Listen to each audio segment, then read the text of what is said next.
Historias de Jack. Empezamos.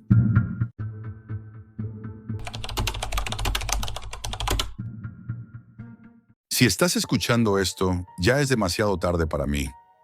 Antes de empezar, quiero que entiendas una cosa. La red que usas cada día, con tus páginas limpias y tus redes sociales llenas de ruido, es apenas una piel superficial. Debajo hay capas y capas de oscuridad. Allí, donde no hay normas ni leyes, donde lo humano se convierte en bestial, es donde yo pasaba mis noches. Podría decir que lo hacía por curiosidad, por esa chispa que empuja a algunos a mirar donde nadie más mira, pero estaría mintiendo. Lo hacía porque necesitaba sentir que había algo más, que podía tener poder en un mundo donde fuera de la pantalla siempre fui un don nadie. Fue allí donde escuché por primera vez un nombre que acabaría destruyéndome: el mago. En los foros clandestinos, su presencia era como un eco. Nadie decía conocerle de verdad, pero todos juraban haber visto sus huellas. Un sistema de defensa aérea que se apagó sin motivo durante 10 minutos, servidores bancarios mostrando balances imposibles antes de ser borrados, y documentos internos de corporaciones que de repente circulaban como si hubieran salido de la nada. Lo llamaban el mago porque era como un ilusionista. Aparecía, realizaba un truco que dejaba a todos boquiabiertos, y desaparecía sin que nadie pudiera seguirle la pista. No vendía sus hallazgos en el mercado negro, no buscaba dinero ni fama. Lo hacía porque podía, porque era capaz de entrar en donde nadie más soñaba entrar. Y yo, que hasta entonces me consideraba hábil con un teclado, me di cuenta de que no era más que un aprendiz jugando con cerraduras de juguete. La obsesión me atrapó sin darme cuenta. No quería fama, tampoco dinero. Solo quería ver cómo lo hacía. Saber si era un humano como yo o algo más. Y así comenzó mi búsqueda. Pasaba horas en servidores Onion, entrando en salas de chat vacías, leyendo cadenas interminables de mensajes de gente que solo pretendía asustar. En cada pista creía ver su sombra, pero casi siempre era humo, ruido. Sin embargo, había detalles que me inquietaban. Cadenas de código escondidas en páginas que no tenían razón de existir, mensajes camuflados en bases de datos viejas, comentarios firmados con una especie de símbolo extraño que aparecía y desaparecía de un sitio a otro como si alguien quisiera dejar rastro y borrarlo al mismo tiempo. Era como seguir migas de pan en un bosque donde los árboles se movían. Una noche, en un foro ruso de seguridad comprometida que apenas tenía actividad, encontré un hilo sin respuestas. Llevaba abierto meses y contenía una sola frase: si buscas al mago, prepara el sacrificio. No tenía nada más, ni enlaces ni pistas. Lo leí y supe que era para mí. Una advertencia disfrazada de invitación. Y como un idiota, la acepté. Desde ese momento dejé de vivir como las demás personas. Cerraba las cortinas para que la luz de la pantalla fuese mi único sol. Dejé de contestar mensajes, de salir a la calle, de comer con regularidad. Empecé a sentir que el resto del mundo era un decorado inútil. Lo único que importaba era ese rastro invisible que me llevaba hasta él. Los acertijos que seguí después fueron cada vez más complejos. Contraseñas escondidas en los metadatos de fotografías anónimas, claves dentro de líneas de código que parecían basura, servidores que solo existían unas horas antes de apagarse y nunca volver a encenderse. Había noches enteras en las que el sudor me empapaba, no por calor, sino por esa mezcla de nerviosismo y euforia que me recorría cuando conseguía descifrar algo. Y cuando lo hacía, siempre había una nueva pista esperando, como si alguien estuviera observando mis movimientos desde el otro lado y se divirtiera viendo hasta dónde estaba dispuesto a llegar. Fue en una de esas madrugadas cuando ocurrió lo imposible. Estaba probando una clave escondida en un vídeo aparentemente inofensivo cuando, de pronto, apareció un mensaje en mi terminal. No un correo, no un chat abierto en mi navegador. Un mensaje que se imprimió en la consola de mi propio sistema, como si hubiera estado allí todo el tiempo. 3 palabras. «Has tardado». Me quedé helado. Nadie debía tener acceso a mi máquina. Revisé procesos, archivos, logs. Todo estaba limpio, y sin embargo, ahí estaba, mirándome desde dentro. Tecleé con las manos temblorosas. ¿Eres el mago? El cursor parpadeó durante unos segundos que me parecieron eternos. La respuesta apareció. No preguntes lo obvio. No sé explicarlo, pero aquella conversación corta fue más aterradora que cualquier cosa que hubiera vivido hasta entonces. No era como hablar con otra persona al otro lado de un chat. Era como responder a un eco que conocía lo que iba a escribir antes de que yo mismo lo pensara. Me hizo preguntas rápidas, casi como un examen. Algoritmos de cifrado, vectores de ataque, vulnerabilidades recientes que apenas habían empezado a circular. Cuando fallaba, solo había silencio. Cuando acertaba, el cursor parpadeaba 2 veces, como si se riera. Duró apenas unos minutos, pero cuando terminó, yo estaba empapado en sudor, con la sensación de haber estado frente a un maestro que había decidido ponerme a prueba. Lo que siguió fueron semanas de contactos esporádicos. Nunca desde el mismo sitio, nunca de la misma manera. A veces encontraba mensajes incrustados en webs muertas, otras veces aparecían líneas de texto en el código de programas que estaba escribiendo. Era como si el mago pudiera habitar mi ordenador a su antojo, como si cada tecla que pulsaba lo acercara más a mí. Y yo no quería escapar. Al contrario, cada vez me hundía más en su juego. Vivía en una habitación húmeda y pequeña, con las cortinas siempre cerradas. El aire olía a polvo, a cables recalentados. Dormía en ráfagas de media hora. Comía lo justo para no desfallecer. El resto del tiempo lo dedicaba a esperar el próximo contacto. El mundo exterior desapareció. Dejé de contestar a mis amigos. Mi familia dejó de llamarme. Si alguien me buscaba, probablemente pensaría que estaba muerto. Y quizá lo estaba, al menos en todo lo que había sido mi vida antes. Una noche recibí un enlace. Era simple pero distinto a todo lo demás. Lo abrí y me encontré con una sala de chat vacía, fondo negro, texto verde. Arriba, una frase escrita en mayúsculas. Bienvenido al taller del mago. Allí fue donde empezó la verdadera iniciación. No me habló como antes, con frases cortas y pruebas. Esta vez me enseñó. Me mostró caminos que no conocía. Cómo entrar en sistemas sin que nadie detectara la intrusión. Cómo manipular registros para que pareciera que un ataque había ocurrido años atrás. Cómo convertir a inocentes en culpables con apenas 3 líneas de código. Cada conversación era como una clase magistral en la que me sentía a la vez privilegiado y aterrorizado. Aprendía más en una noche que en años enteros de práctica solitaria. Y cuanto más aprendía, más sentía que estaba entrando en un mundo del que no habría salida. Porque había algo extraño en sus lecciones. Nunca me mostraba todo. Siempre dejaba la sensación de que detrás de cada truco había algo mucho más profundo, mucho más oscuro, como si me estuviera entrenando para algo que aún no podía imaginar. Y yo, en mi ceguera, lo aceptaba.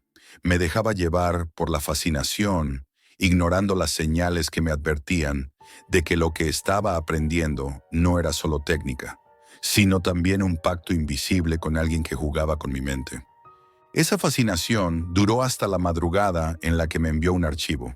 No había explicación, no había advertencia, solo un archivo. Lo abrí y en ese instante mi vida dejó de ser mía. El archivo no fue solo un conjunto de datos, fue una losa que cayó sobre mi pecho y nunca se movió. Al principio pensé que era sórdido, nauseabundo, algo que debía borrarse de inmediato. Luego lo leí otra vez y otra, buscando un fallo, algún indicio de montaje. No lo había.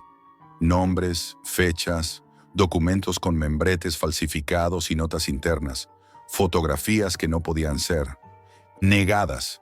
Había contratos, transferencias bancarias en cadenas que conectaban laboratorios con empresas pantalla, correos con líneas de supervisión técnica, todo conectado con una precisión burocrática que convertía la monstruosidad en rutina. Entendí en aquel momento que aquello no era un error humano, ni una fuga casual. Era un mecanismo frío y deliberado, y mi firma digital estaba incrustada en la ruta de extracción, como una marca que señalaba hacia mí. Había pasado de investigador a acusado en el mismo archivo. Mi primer impulso fue apagarlo todo y dejar que la oscuridad me tragara. Luego intenté pensar con claridad. Hice copias en discos cifrados, las escondí en lugares que yo creía imposibles de rastrear, pero la cabeza no me dejó tranquilo. La máquina que había abierto aquel informe seguía registrando mi actividad. Aunque borrara, aunque cifrara, algo en el archivo apuntaba a mi identidad. Me di cuenta de inmediato de lo que el mago había hecho. Había usado mis credenciales como pantalla. Pensé en denunciarlo a alguien, en acudir a un medio, en contactar con organizaciones no gubernamentales de derechos humanos. Hice una lista de nombres y eché a correr hacia la posibilidad más humana. Conté lo que tenía a una periodista que seguía casos de corrupción y abusos. Quedamos en un café que olía a café quemado y a tabaco. Era joven, con ojeras y una carpeta llena de recortes. Le expliqué todo sin rodeos. Le mostré fragmentos, notas con enlaces y pruebas. No le di el archivo completo por miedo, solo la intención. Ella escuchó, tomó notas, me miró verificar. Me despedí con un mimo de esperanza, pero la esperanza se me fue como el humo por la ventana.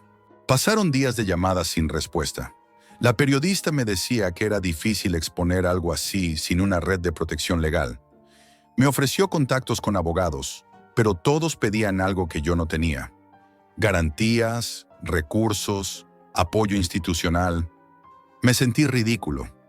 Un informático con hambre de verdad contra estructuras que usaban el mundo a su antojo. A veces, después de colgar, me quedaba mirando la pantalla como si el propio dispositivo fuera un juez que iba a dictar sentencia. Busqué foros de filtradores. Intenté usar canales de whistleblowing anónimos, pero en todos lados la misma barrera. La complejidad de verificar sin quedar señalado. La red, paradójicamente, premia al que tiene respaldo. Yo no tenía nada. Hubo noches en las que recibí mensajes anónimos. No eran amenazas directas. No hablaban de agentes ni seguimientos. Eran advertencias envueltas en calma. ¿Sabe conservar lo que no le pertenece?, decía una de ellas. Otra contenía solo un enlace vacío. No había rastro de quién las enviaba. La trampa funcionaba desde el principio. Me habían convertido en un recipiente de conocimiento demasiado grande para mi tamaño. Empecé a desconfiar de todo y de todos. Si alguien ofrecía ayuda, me preguntaba por qué. Si alguien guardaba silencio, lo interpretaba como complicidad. La soledad se fue volviendo compañía fija, y la compañía, una posibilidad de peligro. Intenté un plan más ingenuo que idealista: preparar un lanzamiento simultáneo, crear varios puntos de publicación, dejar el archivo en manos de varias entidades en distintos países para que fuera imposible acallarlo todo. Lo diseñé paso a paso: cifrado, dead drops en servidores de alojamiento, mensajes en redes privadas de periodistas aliados. La idea era simple: que la verdad saliera como una estampida y que, cuando alguien tratara de silenciarlo, otros ya tuvieran copia. Pasé noches codificando scripts, automatizando envíos, probando rutas y comprobando hashes. Cuando llegó el momento, pulsé la secuencia y esperé. No pasó nada espectacular. El correo que confirmaba recepción tardó demasiado en llegar. Algunos puntos devolvieron errores. Otros, sencillamente, no respondieron. La sensación fue de un silencio enorme que volvía a cerrarse sobre mí. En vez de sentir libertad, sentí pánico. Ahora veía la magnitud del riesgo. Si todo aquello salía, no solo yo quedaría expuesto. Otras personas podrían pagar las consecuencias que yo no era capaz de dimensionar. Mi salud fue cediendo. Comencé a tener náuseas que no venían del estómago, sino de la mente. La comida se me hacía papel. Mis manos, antes firmes sobre el teclado, temblaban cuando intentaba escribir una línea de código sin reproducir errores que dejaran pistas. Me enfermé de insomnio y de recuerdos. Las fotografías del informe se colaban en los momentos en que la guardia se me bajaba, en el reflejo de una cuchara, en el brillo de un vaso con agua. Llegó un día en que me miré al espejo y no reconocía a quien me devolvía la mirada. Tenía la cara marcada por noches en vela, las mejillas huecas y una expresión que no entendía. Parecía la de alguien que había visto algo que no podía explicar racionalmente y ya no sabía qué hacer con ello. Hice otra cosa. Intenté limpiar mis huellas. Cambié sistemas operativos, rompí discos, borré cuentas antiguas, compré hardware nuevo. Creí que así podría escapar de la marca que me habían dejado. Mientras tanto, seguí recibiendo señales crípticas en las esquinas de la red. Un fragmento de código en un repositorio público. Una cuenta que seguía mi actividad solo para dejar comentarios neutros. Nada que pudiera probar, nada que justificara una denuncia. Todo era sugerencia. La guerra era entre fantasmas y mi cabeza. Un día mi única amiga de la vida real se presentó en mi puerta con 2 cafés fríos. Hacía meses que no la veía. Me miró con pena y me dijo que le preocupaba mi aspecto, que había leído cosas raras en mis redes y que quería ayudar. Intenté contarle sin entrar en tecnicismos, y cuando le expliqué la existencia del archivo y lo que contenía, su reacción fue humana y simple. Me abrazó sin juzgarme. Fue la primera caricia real que tuve en semanas.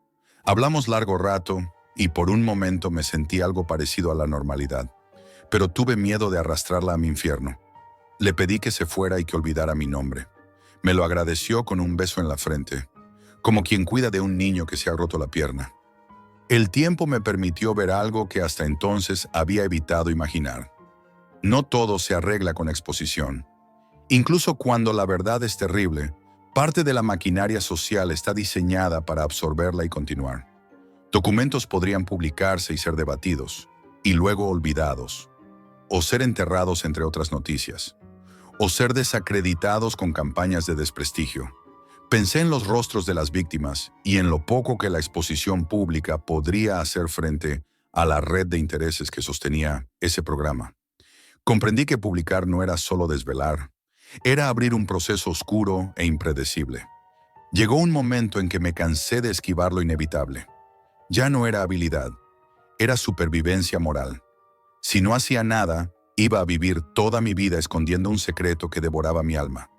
Así que preparé un último gesto que no era brillante ni épico. Fue humano y desesperado. Subí el archivo a uno de los servidores que creía más seguros y envié una pequeña porción a la periodista que conocía, con la esperanza de que su investigación despertará a otros. Después de enviarlo pensé en lo absurdo de mi plan, en mi ingenuidad, en la torpeza de creer que yo solo podía mover montañas. Me quedé a esperar una reacción que nunca llegó a la altura de lo que yo necesitaba. Hubo titulares, algunos pocos artículos locales, correos con preguntas de desconocidos. El latigazo de la repercusión no fue suficiente para desenredar la maraña detrás del programa.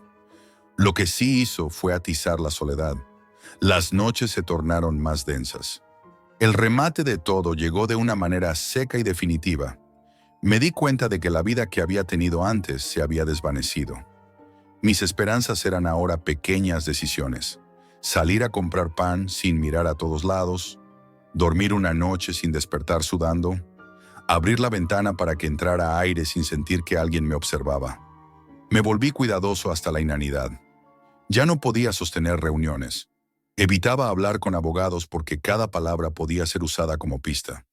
Me convertí en un hombre que arrastra un secreto y que ya no encaja en el molde de la vida cotidiana. Al final, mientras escribo esto, comprendo la verdad más terrible de todas, que a veces la verdad no libera, a veces encadena. No hay héroes que arreglen todo, no hay justicia automática, y yo he acabado pagando un precio que no esperaba y que no quiero imponer a nadie más. He perdido proyectos, amistades, salud. He perdido la simple posibilidad de ser quien era.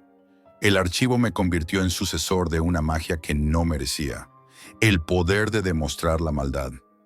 Pero ese poder vino atado a una soledad absoluta, y así, si escuchas mi voz, sabrás que digo esto sin teatralidad, que la verdad puede ser hermosa y purificadora, pero también puede ser un peso capaz de aplastarte hasta borrarte.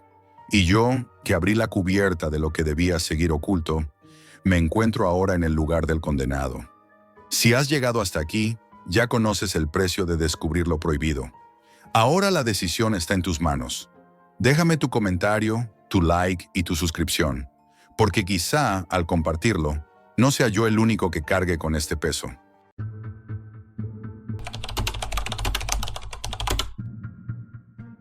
El miedo más grande no es a morir, es descubrir que tu cuerpo ya no te pertenece. Peso más de 150 kilos, y lo único que me mantiene con vida no es la comida, sino el teclado de mi ordenador. No soy un héroe ni un investigador, soy un adicto, un obeso cualquiera atrapado en un país donde la obesidad ya no es una consecuencia de la vida moderna. Es un negocio, un experimento. Lo descubrí una noche cualquiera, sentado en mi habitación, con las luces apagadas, solo iluminado por la fría luz de la pantalla. No buscaba nada heroico. Buscaba métodos desesperados para adelgazar. Había probado dietas milagro, pastillas baratas, entrenadores virtuales y hasta rituales absurdos de Internet. Todo había fracasado. Esa noche, en un impulso, abrí mi navegador más oscuro y me adentré en la Deep Web. Quería mirar listas, foros, información prohibida, pero lo que encontré fue algo distinto, aterrador. Entre hilos olvidados, enlaces rotos y archivos caducados, apareció uno. mxmeat.dockeys.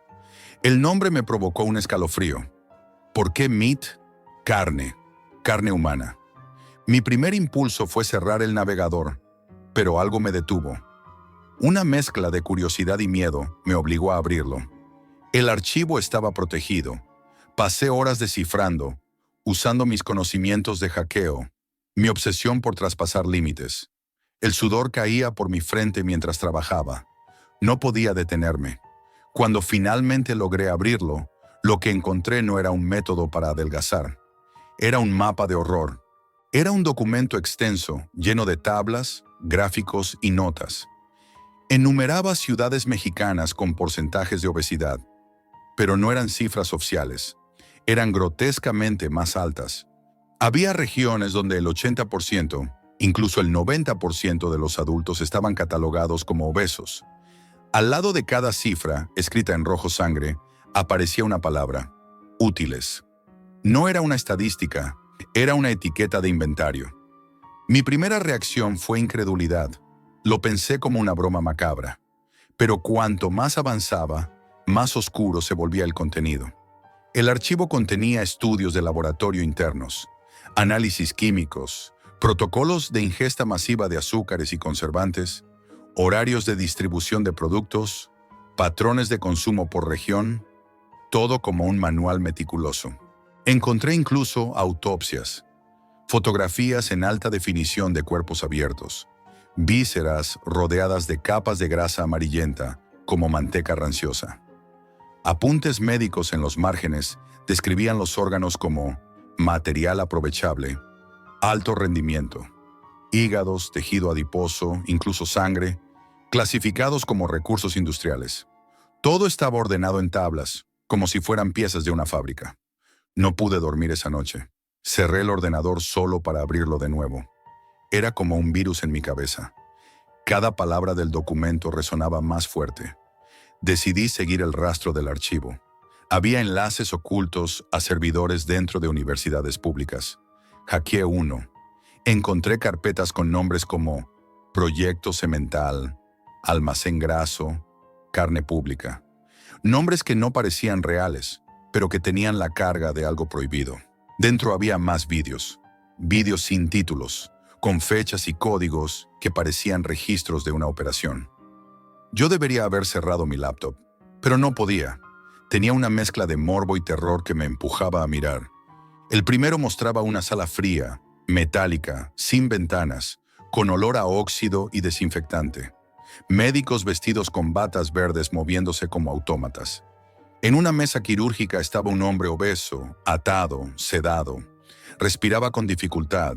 Sus manos temblaban aunque estuvieran sujetas.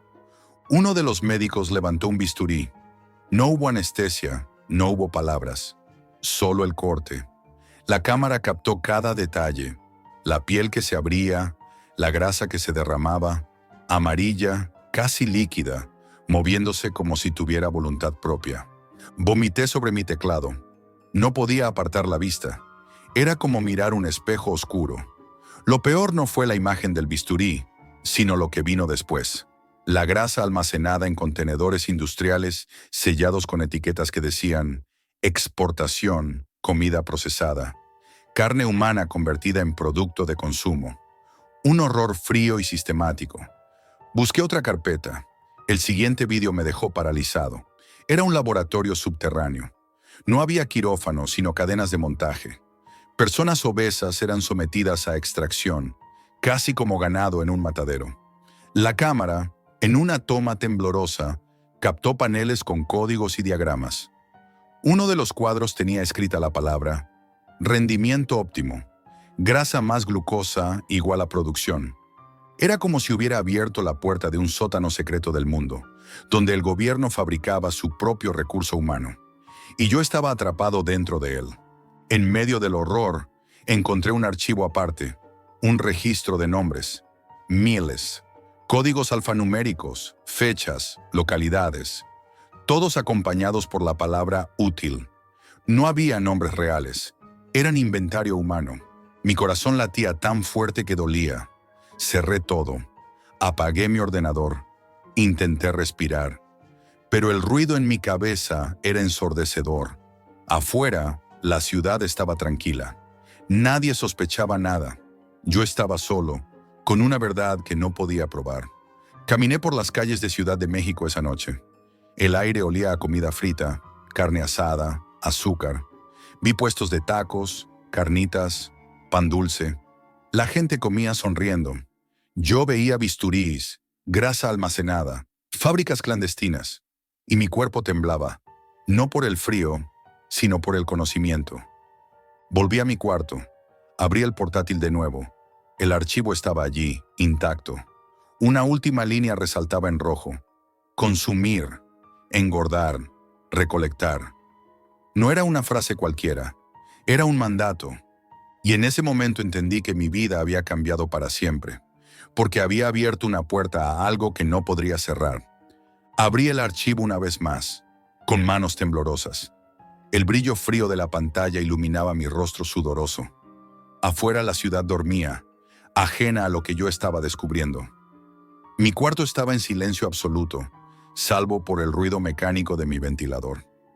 Pero dentro de mí todo estaba en guerra. Miedo, curiosidad, repulsión. Seguí bajando por las carpetas ocultas.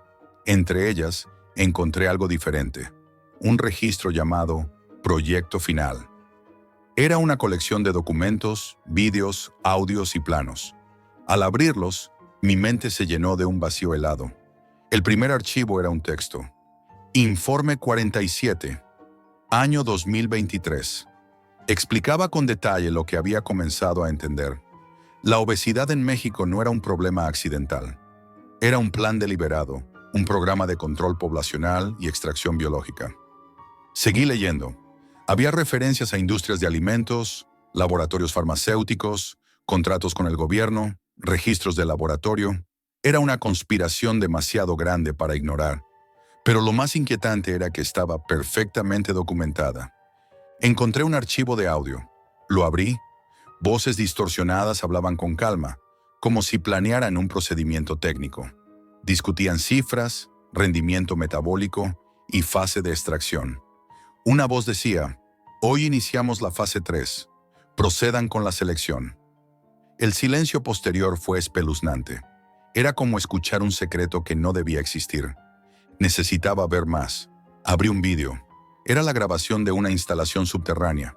No era un hospital, era algo industrial. Cámaras frigoríficas gigantes llenas de cuerpos sedados, obesos. Cientos de personas alineadas como mercancía. La cámara avanzaba lentamente entre pasillos interminables. Se escuchaba una voz en off, describiendo cada paso. Cada kilo de grasa contiene X cantidad de energía. Cada órgano útil debe ser catalogado. El rendimiento debe aumentar. No era paranoia, era horror documentado. Y estaba ahí, frente a mis ojos. Busqué más. Hallé carpetas llamadas proveedores de azúcar, distribución estratégica, control poblacional. Había tablas con fechas, cantidades y regiones. Era una maquinaria bien diseñada, no un accidente, un plan. Una red enorme, oculta bajo la rutina diaria. Entonces encontré algo distinto. Un vídeo grabado desde una cámara oculta dentro de un supermercado. La cámara mostraba góndolas llenas de refrescos, pan industrial y dulces empaquetados. Luego, una cámara subterránea. Enormes cámaras frigoríficas con carne etiquetada. Un rótulo decía, producto apto para distribución. Almacén 12. Y lo más escalofriante, en una voz de fondo, alguien decía, el producto final cumple las expectativas. La materia prima es estable. Era como mirar un espejo distorsionado. Mi cuerpo, mi entorno, mi vida entera convertidos en parte de un experimento. Decidí profundizar. Hackeé un servidor más. Encontré planos subterráneos bajo Ciudad de México. Laberintos, túneles, cámaras ocultas bajo hospitales, fábricas, edificios gubernamentales. Era una ciudad secreta bajo la ciudad. Un sistema entero destinado a la extracción de algo que nadie se atrevía a mencionar. A medida que avanzaba, empecé a recibir mensajes cifrados en mi correo. Un usuario llamado Veritas me enviaba líneas inquietantes. No pares. Si lo descubres, desaparecerás. Esto es más grande de lo que crees. Mi miedo se mezcló con obsesión. Respondí, pidiendo más información. Me enviaron otro enlace. Finalización de proyecto cemental. Abrí el vídeo. Fue peor de lo que podía imaginar. No era quirúrgico, era industrial. Cintas transportadoras, máquinas trituradoras, contenedores sellados. Trabajadores con batas verdes manejaban todo como si fuera una línea de producción. Los gritos eran distorsionados, como ecos de otro mundo. En una pantalla aparecía la frase consumir, engordar, recolectar. Mi cuerpo entero temblaba. No sabía si era miedo o una reacción física ante mi propia obesidad. Cerré todo. Apagué mi ordenador, pero no pude apagar mi mente. Sabía que debía actuar. Tenía que exponerlo. La mañana siguiente me encontré con algo inquietante. Mi portátil había desaparecido. Sobre mi escritorio estaba una nota. Ahora tú eres útil. Escrita con tinta roja, temblorosa, con una caligrafía desconocida. Fue como recibir un golpe directo al estómago. Desde entonces vivo vigilado. No sé si es paranoia o realidad, pero siento miradas detrás de cada esquina. He visto personas obesas entrar en hospitales que no existen en los mapas, cargar bolsas con etiquetas extrañas, desaparecer. Sé que ya estoy marcado. Hace unos días, mientras caminaba cerca de un mercado nocturno, vi algo que me heló la sangre. Un camión enorme, sin logos, con puertas metálicas abiertas. Dentro había filas de contenedores sellados, idénticos a los del vídeo. No había policías ni guardias visibles, solo silencio. Y ese silencio me gritaba que la verdad era más aterradora de lo que podía imaginar. Cada vez que como algo industrializado, siento que mi cuerpo cambia, que me convierto en parte de ese inventario. Cada kilo ganado no es solo peso, es energía acumulada para otro propósito. Y ellos están ahí afuera, en la oscuridad, esperándome. Yo debería huir, debería desaparecer, pero algo en mí me mantiene pegado a este abismo. Necesito documentarlo todo. Necesito que alguien vea lo que yo vi. Porque sé que, si lo ignoro, la pesadilla seguirá creciendo. La obesidad en México no es una crisis de salud. Es un proyecto calculado. Un programa secreto enterrado en la Deep Web, protegido por capas de silencio y miedo. Una maquinaria tan perfecta que ni siquiera sospechamos que existe. Y yo, ahora sé que ya no hay vuelta atrás, porque he tocado la verdad, y la verdad me ha tocado a mí. En algún lugar bajo la ciudad siguen trabajando, siguen engordando, consumiendo, recolectando. Y yo soy parte de esa cadena.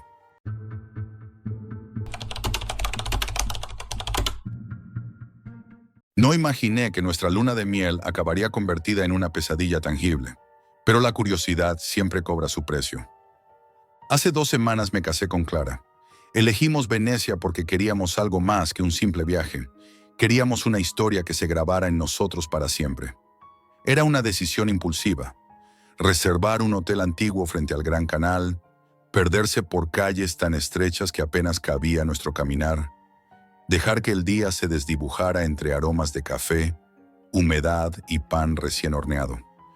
La primera noche, Mientras paseábamos sin rumbo, Clara habló por primera vez sobre lo que me llevaría a este lugar oscuro. Ella no era como otras novias. Tenía una inquietud constante, una necesidad por descubrir lo que está oculto. Entre risas, me dijo que quería explorar algo prohibido. Yo sonreí, pensando que era una broma romántica, pero ella lo decía con gravedad. Esa noche, al llegar al hotel, Clara sacó un portátil viejo de su maleta. No era moderno, tenía arañazos. La carcasa estaba gastada. Lo abrió con cuidado, como si fuera un objeto frágil y peligroso a la vez. Yo me acerqué curioso. Clara conectó un disco duro externo y encendió la máquina. El zumbido del ventilador parecía llenar la habitación. «Jack», dijo, «quiero mostrarte algo». Encendió un navegador especial. La pantalla cambió a negro absoluto. Letras blancas emergieron como un código críptico. Ella tipeó rápido, sin dudar. Entramos en la Deep Web. Yo no sabía mucho de ello. Había leído rumores, pero jamás pensé que lo vería con mis propios ojos. Lo que apareció era diferente a cualquier cosa que hubiera imaginado. Un mapa digital lleno de enlaces en colores extraños, sin títulos claros. Era un laberinto de secretos. Clara navegaba con naturalidad, como si llevara años moviéndose allí. Yo trataba de entender, pero las palabras eran crípticas, y el pulso de mi corazón acelerado. Finalmente, ella encontró algo que llamó su atención: experiencias extremas para parejas. La página no tenía imágenes, solo un mensaje escueto y enlaces crípticos. Clara hizo clic sin dudar. La pantalla cargó lentamente. Entonces apareció un vídeo. El sonido llegó primero, un ruido húmedo, profundo, acompañado de un eco metálico que me erizó la piel. Vi carne expuesta, manos manipulando algo que no podía identificar, herramientas quirúrgicas brillando bajo una luz fría. No había montaje, no había actores. Era real, era grotesco. Clara estaba inmóvil, hipnotizada, como si estuviera absorbiendo cada segundo. «Jack», susurró, «esto es perfecto». Yo quería apartar la mirada, pero no podía. Había algo que me empujaba a seguir viendo. Durante horas nos quedamos así, alternando entre vídeos, documentos y foros ocultos, donde se discutían técnicas extremas con un nivel de detalle perturbador. Clara tomaba notas, guardaba enlaces, reía de forma nerviosa. Yo sentía un malestar creciente, una mezcla de asco y fascinación. Al amanecer cerramos el portátil. Clara permanecía inmóvil, mirando la pantalla apagada. Yo me sentía atrapado en un silencio denso, casi tangible. Afuera Venecia parecía otra ciudad, más oscura, más silenciosa. El agua golpeaba con suavidad los pilares del hotel, como un susurro amenazante. Esa noche nuestra luna de miel dejó de ser lo que había sido. Al día siguiente, Clara no dejó de hablar sobre lo que vio. Caminábamos por callejones estrechos, entre vapores húmedos y sombras largas.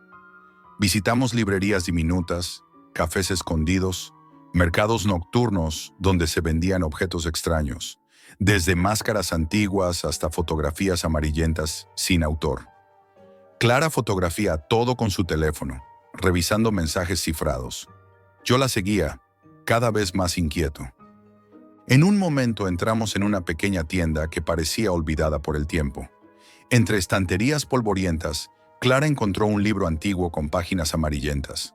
No tenía título visible, solo símbolos grabados en la portada. El dependiente nos miró fijamente, con una expresión extraña, casi hostil, y susurró algo en italiano que no entendí. Clara no reaccionó, simplemente guardó el libro. Ese día, algo cambió. Clara dejó de mirarme como antes. Había algo nuevo en su mirada, una mezcla de obsesión y decisión. Esa noche Clara me habló de nuevo sobre la Deep Web. Me mostró un contacto privado, una dirección oculta, supuestamente exclusiva, donde prometían experiencias extremas reales, algo que no se encontraba en ningún otro sitio. Yo intenté negarme, pero Clara insistió. Su voz sonaba distinta. No era capricho, era una urgencia. «Jack», dijo, «no es solo curiosidad, es nuestra luna de miel. Esto es nuestra prueba». Pasamos el resto del día en silencio. Yo observaba cómo Clara tomaba notas, Revisaba capturas, buscaba entre páginas y mensajes cifrados. Esa noche regresamos al hotel. Clara preparó el portátil otra vez, con un aire distinto. Seguridad, resolución, casi reverencia. Yo me senté a su lado, sabiendo que estábamos a punto de cruzar algo irreversible. La habitación estaba en silencio, salvo por el zumbido del ordenador y el murmullo lejano del agua golpeando los muros. Clara abrió el navegador especial, y la pantalla se volvió negra otra vez. Unos minutos después apareció un mensaje cifrado: listos para la siguiente fase. Clara sonrió lentamente. Yo no dije nada. Esa noche, mientras Venecia dormía bajo una bruma espesa, comprendí que no buscábamos un recuerdo romántico. Buscábamos algo oscuro, algo que nos cambiaría para siempre. Y yo ya no sabía si quería volver. Cuando la pantalla del portátil mostró aquel mensaje críptico: listos para la siguiente fase, un silencio casi tangible se instaló entre Clara y yo. La luz roja de la habitación parecía intensificarse, como si supiera lo que estaba por venir. El murmullo lejano del agua golpeando las paredes del hotel se mezclaba con un zumbido bajo, mecánico, imposible de identificar. Era como si la misma ciudad respirara alrededor de nosotros. Clara cerró el portátil con calma, guardándolo en su mochila junto al libro antiguo y varios papeles llenos de símbolos y notas. Me miró por primera vez con una determinación absoluta. No había en su rostro rastro de duda, solo un brillo extraño que no reconocía. «Jack», susurró, «tenemos que ir ahora». No pregunté a dónde. Seguí sus pasos. Las calles de Venecia eran sombras alargadas. El eco de nuestros pasos se perdía entre callejones estrechos, mientras ella caminaba como si conociera cada curva. En algún momento giró hacia una zona que parecía olvidada por la ciudad, un laberinto de piedra húmeda y puentes rotos. Llegamos a un callejón sin salida, apenas iluminado por una farola tenue. Clara sacó su teléfono, tipeó algo rápido y una pequeña luz en la pantalla brilló como una llave. Una pared al final del callejón empezó a emitir un sonido suave, un crujido metálico. Lentamente, una sección de la pared se movió hacia un lado, revelando una puerta oculta. No hubo tiempo de pensar. Clara abrió la puerta y me hizo señas para entrar. El aire dentro era distinto, húmedo, denso, con un olor extraño, mezcla de óxido, metal y algo orgánico que no podía identificar. Una vez dentro, la puerta se cerró tras nosotros sin ruido. El silencio fue absoluto. La habitación era estrecha y larga, iluminada por una luz roja fría. Las paredes estaban cubiertas de símbolos y grabados que parecían escritos antiguos, y cada paso que daba resonaba como un eco profundo. Clara sacó una linterna pequeña y encendió el portátil. La luz iluminó paredes cubiertas de marcas que parecían instrucciones. El suelo crujía bajo nuestros pies, como si la estructura misma protestara. Al llegar a una sala más amplia, una sensación de claustrofobia me envolvió. En el centro había una mesa metálica cubierta de polvo.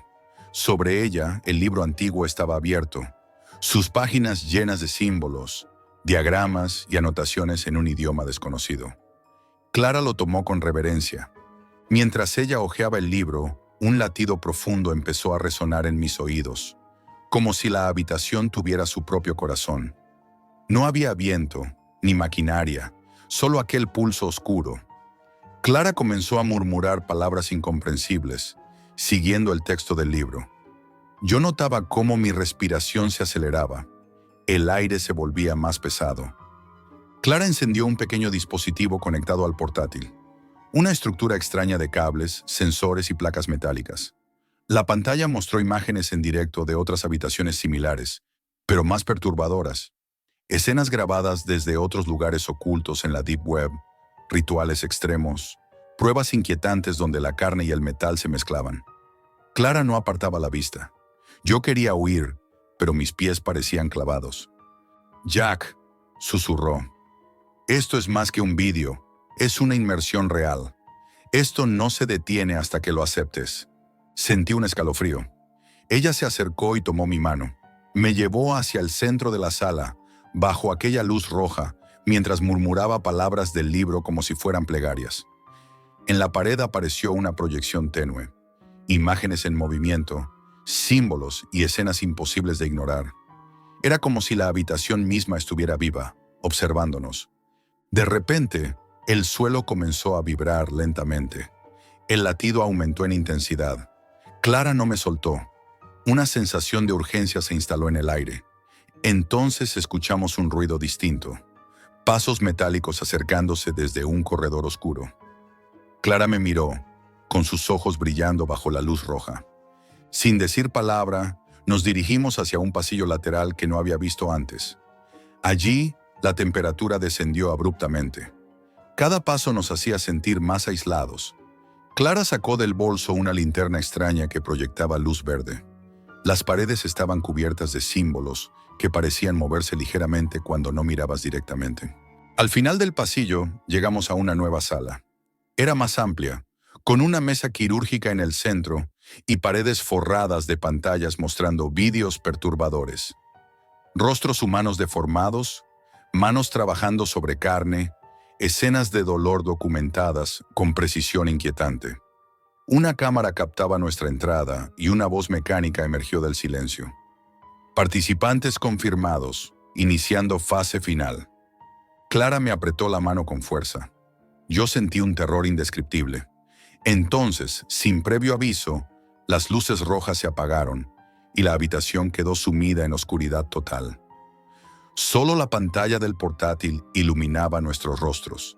El latido se transformó en un rugido dentro de mi cabeza. Clara comenzó a leer del libro antiguo en voz alta, como si recitara un ritual prohibido. La sala pareció cambiar. El aire se volvió más espeso y una forma comenzó a emerger entre las sombras.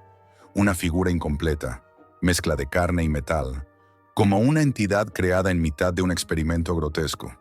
Clara seguía leyendo y yo sentía que todo nuestro mundo se reducía a ese instante.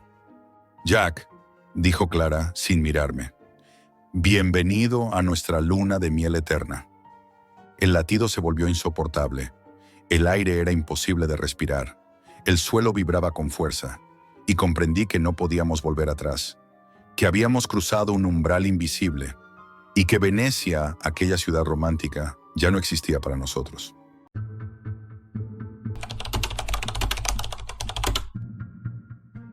Cuando acepté aquella oferta en la Deep Web, no sabía que estaba vendiendo mi alma, ni lo que costaría pagarla. Lo que vas a escuchar es una confesión, aunque no sé si alguien la entenderá. Hace 3 meses tenía una deuda enorme. No era solo dinero, era miedo, presión, noches sin dormir. Los acreedores no solo llamaban, aparecían. Unos mensajes, unas llamadas, caras amenazantes, y yo sin salida. Tenía que buscar una salida. Y fue entonces cuando escuché hablar de la Deep Web, una especie de rumor oscuro, un secreto que pocos conocen. Me lo presentó un amigo en tono casi conspiratorio, como si fuera algo prohibido que él mismo temía. Lo llamó La Salida. Sonaba como un juego macabro, fácil, rápido, sin retorno. Desesperado, decidí entrar. Recuerdo la primera noche en la que me conecté. No dormí en días. Busqué enlaces ocultos, pasé por foros sombríos llenos de códigos incomprensibles y direcciones cifradas, hasta que encontré una página negra, sin diseño, solo texto verde. En medio de la pantalla aparecía una línea fija. Oportunidad para saldar tu deuda. No preguntas, no explicaciones, solo acción. Hice clic. En ese momento el aire parecía volverse más denso. Apareció un correo cifrado. Dentro había instrucciones precisas. Una cantidad exacta de Bitcoin, una cuenta desconocida y un archivo adjunto titulado Contrato. Lo abrí. Era simple. Ellos me pagarían lo suficiente para cubrir mi deuda, pero debía devolverlo, multiplicado, sin más. No había firmas visibles, solo un texto inquietante que terminaba con «acepta o rechaza». El tiempo se agota. Acepté. Fue mi primer error. La primera transferencia fue rápida. El dinero apareció en mi cuenta. Era más de lo que había pedido. El alivio fue instantáneo, pero no duró. Junto al pago vino el primer encargo, un archivo de audio con instrucciones simples. Grabar mi voz diciendo unas frases específicas. No parecía aterrador hasta que escuché lo que ellos me enviaron después. Era mi propia voz, repitiendo frases que no recordaba haber dicho, mezcladas con gemidos y sonidos que sonaban como latidos acelerados. Un cosquilleo incómodo recorrió mi piel. Mi pulso se aceleró. Pensé que era un error, una manipulación cualquiera. Pero recibí otro mensaje. Perfecto. Sigue las instrucciones. Y ahí empezó el ciclo. Cada encargo era distinto, cada vez más perturbador. Al principio fueron simples grabaciones. Después llegaron peticiones de vídeo. Una noche me pidieron ir a un lugar abandonado en las afueras de Buenos Aires. Las indicaciones eran detalladas. Coordenadas exactas, hora precisa, equipo que debía llevar. Llegué en medio de la madrugada. El aire estaba frío y húmedo. Olía a metal oxidado mezclado con algo más, algo como carne podrida. Entre los restos de escombros encontré una bolsa negra, rota. Dentro, billetes manchados de sangre y una tarjeta con un nombre y una dirección. No sé por qué, pero sentí que esa dirección me estaba marcando. Mi pulso se aceleró. No sabía si debía continuar, pero ya no podía parar. Cada encargo siguiente me empujaba más profundo. Un vídeo me pidió entrar a una construcción clausurada, otro, grabar sonidos en un hospital abandonado. Empecé a notar cambios en mí. Perdí horas de sueño, olvidaba momentos enteros, sentía que algo me observaba. Soñaba con una figura oscura, sin rostro, que susurraba una frase repetida: debes pagar o no saldrás. Un día recibí un archivo especial. Era un vídeo sin título. Lo abrí y descubrí algo imposible. Mostraba mi casa desde afuera, grabada en tiempo real. Mi cama, mi cocina, incluso mi ropa colgada en el balcón. No podía respirar. Entonces apareció un mensaje escrito sobre la pantalla. Próxima prueba, tu vida. No respondí, pero los encargos continuaron. Llegaron más instrucciones, transferencias encadenadas, rutas, contactos anónimos. Todo iba subiendo en intensidad, como si me estuvieran preparando para algo mayor. Me empecé a dar cuenta de que no era solo dinero, era un sistema. Un laberinto dentro de la Deep Web donde la economía se sostenía en el miedo, la deuda y la desesperación. Compraban y vendían favores, vidas. El dinero era solo la punta del iceberg. Yo ya no era Jack, el hombre con una deuda. Era Jack, el participante de un experimento macabro, atrapado en un juego donde las reglas no eran claras. La desesperación me había llevado allí, y cada noche, antes de dormir, volvía a escuchar esa frase en mis sueños, como un mantra infernal.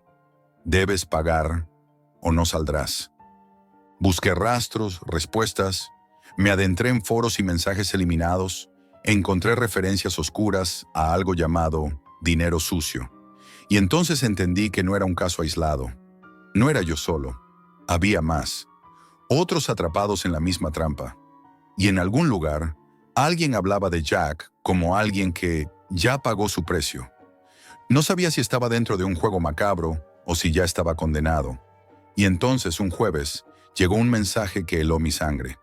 Jack, tu deuda está saldada, pero la oferta nunca expira. Abrí el enlace. Era una cámara. Mostraba mi habitación, vacía, salvo por un sobre la mesa. Dentro estaba mi billetera, llena de billetes manchados de un líquido oscuro que olía a metal, y un papel. Ahora es tu turno de pagar. Mi corazón explotó. No era una amenaza, era una sentencia. No supe qué hacer cuando abrí aquel sobre. Era como si una puerta invisible se cerrara detrás de mí. El olor metálico impregnaba mi casa, pegajoso, caliente, como sangre vieja mezclada con hierro. Mis manos temblaban mientras leía el mensaje. Solo una dirección y una palabra escrita en tinta negra. Ven. Era de noche. Afuera Buenos Aires parecía distinta, más silenciosa, más vacía. Caminé por calles desconocidas, ignorando los semáforos, siguiendo el impulso. Cada sombra era un muro, cada ruido un disparo. El teléfono vibró. Un mensaje. Tu hora ha llegado.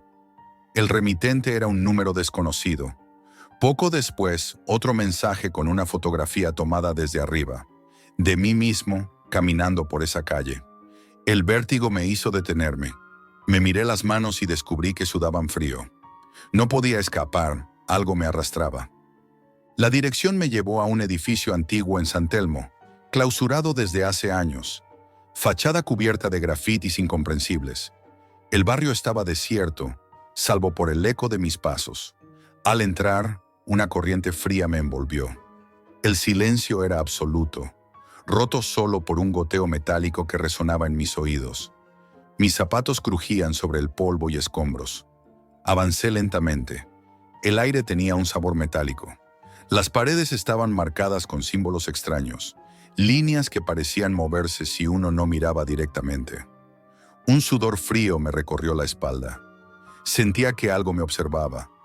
Avancé hasta una puerta metálica que no aparecía en ningún plano. Sobre ella estaba grabada una inscripción: no hay retorno.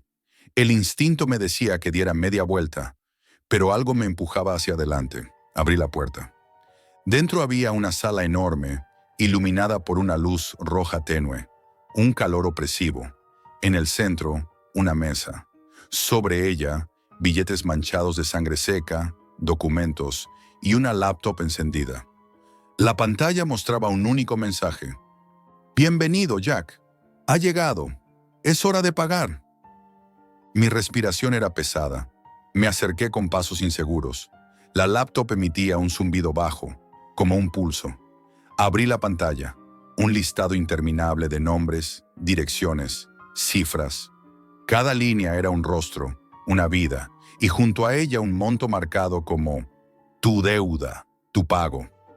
Comprendí, no era solo mi deuda, era un sistema, un ciclo. La Deep Web no era un mercado, era un altar oscuro donde las almas se ofrecían como pago. Entonces una voz surgió de los altavoces de la laptop. No era humana, fría, mecánica, resonante, como un eco dentro de mi cráneo. «Jack, bienvenido al final. Tu precio está marcado». Miré alrededor. Las paredes parecían respirar, pulsar como carne viva. El goteo se hizo más intenso. Giré lentamente y vi una figura oscura, sin rostro, envuelta en sombras. Caminaba hacia mí sin sonido, flotando casi. Mi corazón se detuvo. Cada paso resonaba en mi cabeza. La figura habló, pero no abrió la boca. El mensaje fue directo a mi mente. «Has llegado porque aceptaste pagar. Ahora debes pagar siempre». El suelo crujió. Un ruido metálico se acercaba, una cadena arrastrándose. No había puerta, pero sentí que el aire se cerraba alrededor mío. Las imágenes en la pantalla cambiaron. No eran rostros desconocidos, eran míos. Grabaciones mías entrando a ese edificio, de mi casa, de mis noches, de mis pasos. La figura se detuvo frente a mí, extendió una mano. Sobre ella, un sobre idéntico al primero. El olor metálico era más fuerte, casi insoportable. Un mensaje escrito: «Tu turno. Paga o pertenece al ciclo». Mis manos temblaban. Mi mente intentaba procesar. ¿Qué era el ciclo? ¿Por qué yo? Cerré los ojos tratando de escapar de la pesadilla. Cuando los abrí, la figura ya estaba a centímetros. No tenía rostro, solo vacío. Y entonces escuché una voz más cerca, más intensa. «El ciclo no termina, Jack. Ahora eres parte de él». La sala se oscureció. El zumbido se convirtió en un rugido. Un dolor intenso me atravesó la cabeza. El olor metálico me envolvió como un manto. Caí de rodillas. El sobre cayó al suelo. Lo abrí sin pensar. Dentro había billetes manchados de un líquido oscuro, fotos de mi vida, mi casa, mi familia, y un papel: «Paga o desaparece». De repente la figura se disipó. El silencio volvió. Pero yo ya no estaba solo. Escuché pasos detrás de mí, lentos, arrastrando cadenas. Un frío mortal recorrió mi espalda. Me levanté. Salí corriendo. El edificio parecía cambiar. Paredes que antes no estaban. Pasillos que se alargaban. Sombras que crecían. Era un laberinto imposible. Caí al suelo. El sobre estaba en mis manos otra vez. Abrí la laptop. La pantalla mostraba un único mensaje nuevo. Tu deuda está saldada. Bienvenido al pago eterno. Abrí los ojos. Estaba en mi cama. Eran las 3 de la madrugada. Todo parecía normal, salvo por un sobre la mesa. Dentro estaba mi billetera, llena de billetes manchados de un líquido oscuro que olía a metal, y un papel. Ahora es tu turno de pagar. No puedo dormir. Cada noche escucho ese susurro. Debes pagar o no saldrás. Sé que estoy marcado. Sé que ya no hay escape. Lo entendí demasiado tarde. La Deep Web no es un sitio donde buscas respuestas. Es una prisión, un ciclo eterno. Y ya pagué. Pero el precio nunca termina. Y ahora sé que alguien me está siguiendo. Esto es todo por hoy, amigos. Y recuerden, la realidad siempre supera a la ficción.